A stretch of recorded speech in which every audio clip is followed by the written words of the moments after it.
There is something too, because it sounds to me more like preaching. It is left for the people to follow. I don't know if you get what I'm trying to say. I follow. It will seem that there is no if you obey, there's rewards and a punishment system. It's more like, this is something we're appealing to you to do, because this is a personal accountability system. You can decide not to be accountable to yourself. You can decide not to put in your best. It's more like you're appealing to the person, and if the person doesn't follow, then there's really little that this can achieve. No. You didn't quite follow it. In the civil service codes, there are codes. Okay, so a code is supposed to regulate your behavior. This is what we're talking about here. We're saying that issues like conflict of interest, policy and management, gift and hospitality, there are some things that permits leakages within the system. All right? We're saying that there is a code of behavior, there's a pattern, there's a format that the civil servant should follow. And we say, okay, this is a policy with a roadmap. And how to follow? Is it that the codes now, as they exist? The policy is here, the roadmap is there, and we say, look, let me tell you, in the office of the head of service, there is a whole department called the Management Inspectorate Division. That department is supposed to monitor all the ministries. All right? I know that there's also I don't know whether an agency or so that is supposed to monitor the productivity. Okay. All right. But these people, they don't do it. You don't even find it happening. What about politics? I mean, the way ministers are appointed, where they're eventually posted. Remember some time ago when the names of ministers or the nominees list was sent to the National Assembly, lots of Nigerians at the time said, why don't you put the positions or the portfolio that they were supposed to handle attached to the name so that we know what to expect and they all know who's going to be where?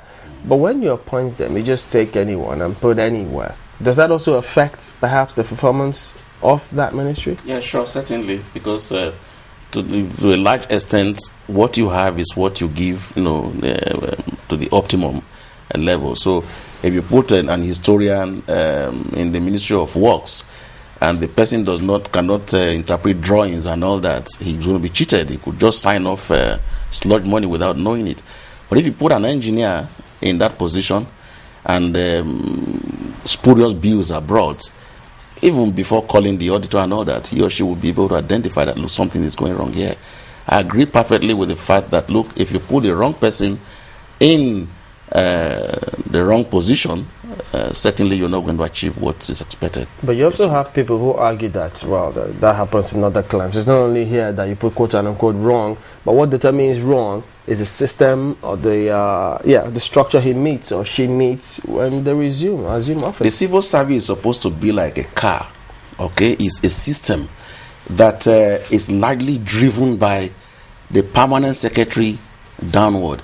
The minister is about 99% of the time advised on what. You don't have that here, because right now the minister is called the CEO of the ministry, the PAMSEC is called the accounting officer, and I'm sorry to say, but what we are seeing right now is that most of the PAMSECs have turned into errand boys, even for the ministers, which is very unfortunate. All right, so in a situation where you bring someone who is not vast in a particular discipline to occupy that position, the strength he or she will draw from the technocrats, the civil servants, will enable that person to perform properly. Mr. Richard, the thought I got from your assessment of the signing was that it was necessary in the very first instance. What were your thoughts when you saw the president signing performance contracts? Because some people have said, what was the basis of assessing whether or not the ministers were performing before the signing of that performance contract? Yeah, I was very happy when I saw it. It's the right step in the right direction.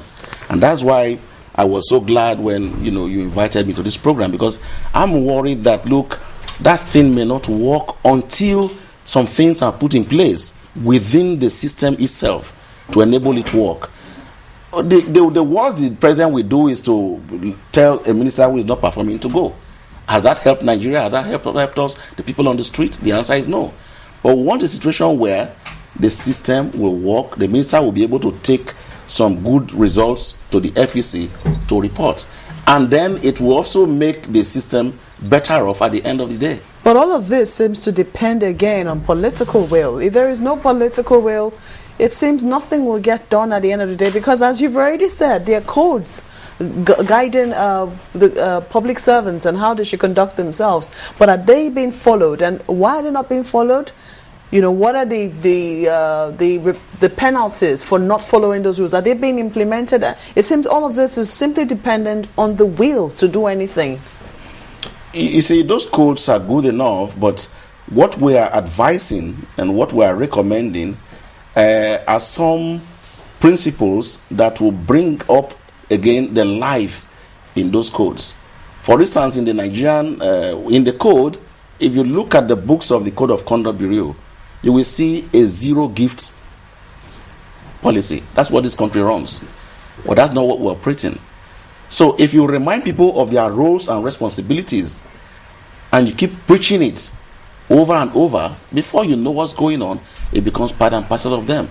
Somebody came to work 10 o'clock last week, and then he gives you an undertaking that, look, by next week, I'm going to start coming to work 8 a.m. because that's what the rule says. And he or she came 9.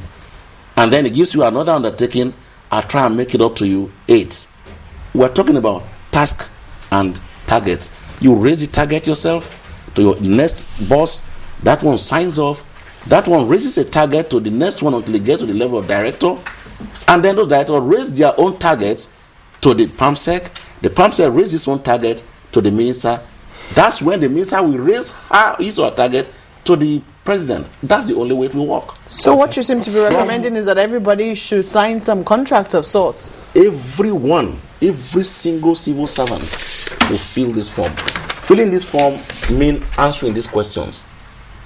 Well, it's not about in the forms now. You know, I was even asking you initially, it's not about the forms, it's about, I think what Mark is saying is key here. Now, we're talking about participation of everybody. You mustn't sign a form to really get busy in whatever you do. No. You see, these are questions. Have you gone through the questions? No, they mustn't be the questions you have set out to put in your forms, must it? To a large extent, as far as this body of knowledge is concerned, if there are going to be deviations, it will be very slight.